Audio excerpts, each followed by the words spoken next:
Now, our next guests come right from one of our local showcase schools here in the Washington area, Renton Prep, where their goal is to inspire and passion for harnessing and engaging technology for teaching and learning, critical thinking, and sharing the hope of becoming responsible and productive citizens whose legacy will leave the world in a truly better place.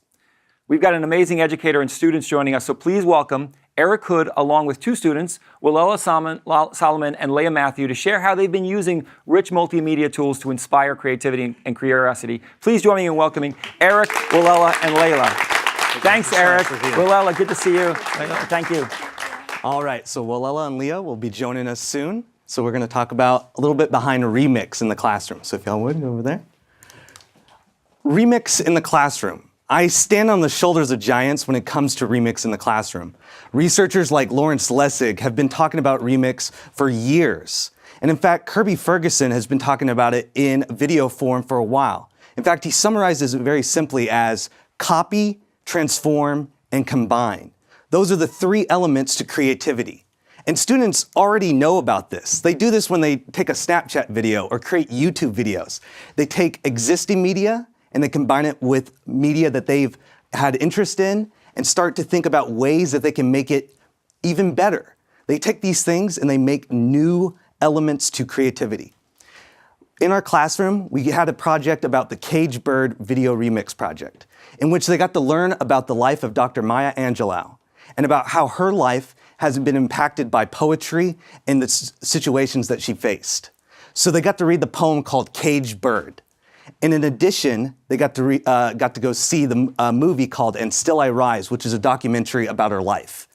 And then to add everything onto this, they got to actually see a play in Seattle about her life, I Know Why the Caged Bird Sings. And the project's goal was for them to combine video, audio, images, even their own voice to talk about video remix. And again, video remix goes back to the simple elements: copy, transform, and combine. And in order to do this, you actually need tools to help them think about their storyboard process, to think about brainstorming, researching, gathering media, and combining those.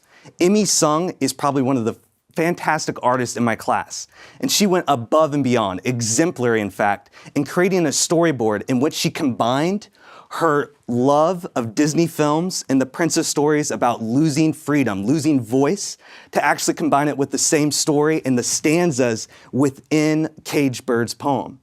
And it's this idea of that you're actually taking things that you're actually interested in into things that are out there in the public domain, and that we're able to get students to think that you can build upon the works of others.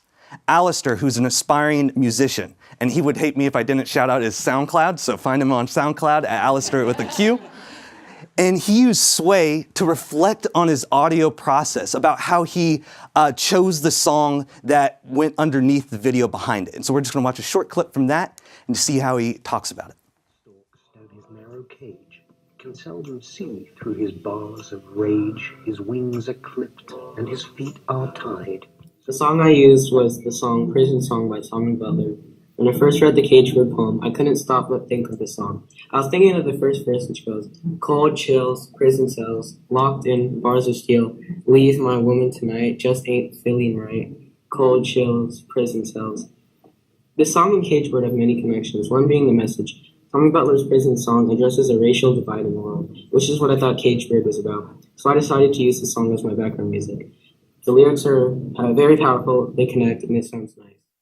And that strengthens the idea behind the fact that you can connect songs that you listen to on your free time with academics and in the classroom. Leah, who's actually here today, used Microsoft PowerPoint recording to actually even add more to it, that she actually used her voice to recite the poem and used digital ink to draw a symbol of what she thought Caged Bird meant. Caged Bird sings with the fearful chill of things unknown, but long for still, and his tune is heard on a distant hill, for the caged bird sings of freedom. And it's this tool of digital inking that is inspiring more ways that we can actually add remix to it, to actually get to write on top of the video. In fact, Microsoft Photos has this new feature within it that you can actually anchor text to people's faces the same way you would do with keyframing and Adobe products. And so we experimented with this program and had students express their personality with their name featured on it. And what student doesn't like having their name featured on a video?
So, enough from me. I want two of my students that I appreciate so much and I'm so proud of, Welela and Leah, to talk about how not only can you use this cool technology just to show the cool technology, but actually have a social impact behind this.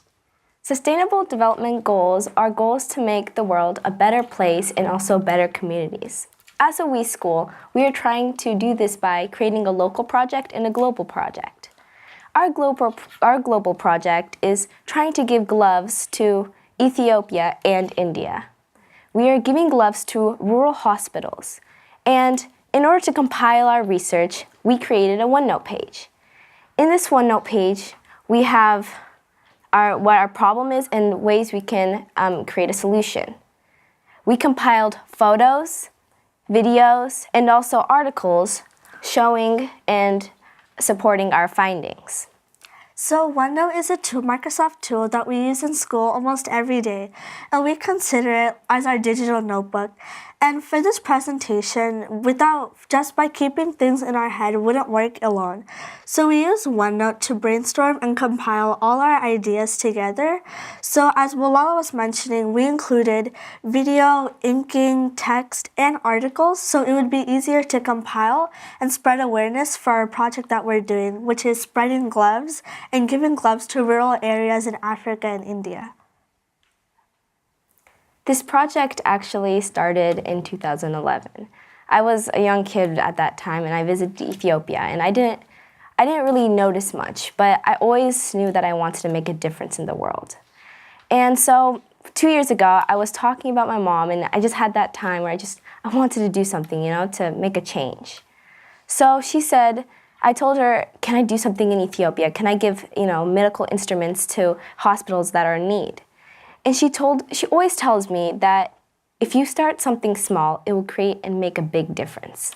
So that's what I've learned. And I decided, and she helped me decide to start with gloves. So I talked to my teacher, Miss Zimmerman, and also a couple of students, my classmates, Leah including, and she was telling me and helping me raise awareness the past couple years. But it wasn't until this year when she told us about WE Day and helped me actually make this project start to come to life. And with Leah's help, we created a video to promote our idea and project. So as Mr. Hood was mentioning, Microsoft Photos released a new product where you're able to make slideshows with your photos. And we wanted to give gloves to rural areas and rural hospitals.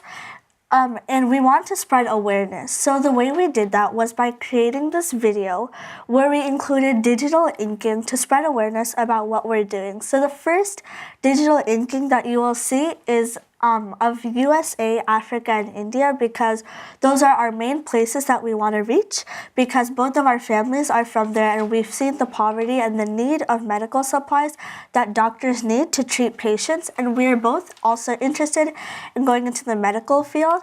And the second digital inking that you will see is a hospital and gloves, because that's our main approach to give medical gloves to rural hospitals in Africa and India. So we'll play this video that we made to spread awareness.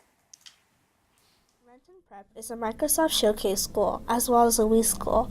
This year, we wanted to make a difference in the world. We are doing that by giving out medical gloves to rural areas in Africa and India. We are also trying to encourage all hospitals to use medical gloves effectively while treating patients. If you want to connect to our teacher, Ms. Zimmerman, for more information, use her Twitter handle or her email to directly contact her. Thank you so much for having us and having the showcase so we can partner with We Day and our school to show off these students that are going to be the people that change the world. So yeah, thank you so much. Thank you. Welela, Leah, Erikk, thank you very much for the work that you're doing. It's truly inspiring. A good shout out also to We and the work that you're doing with We. It's really, really great. Thanks very much for joining us. No problem. I have some more shout outs, and this will be, I think we'll have one more round of shout outs, but let's really give a round of applause for Manaz at the Roots Millennium Schools in Pakistan, Pauline in West Virginia, Daisy in the Philippines, Alistair in Cape Town, and Krukat in Thailand. Thanks very much for joining us here at Hack the Classroom.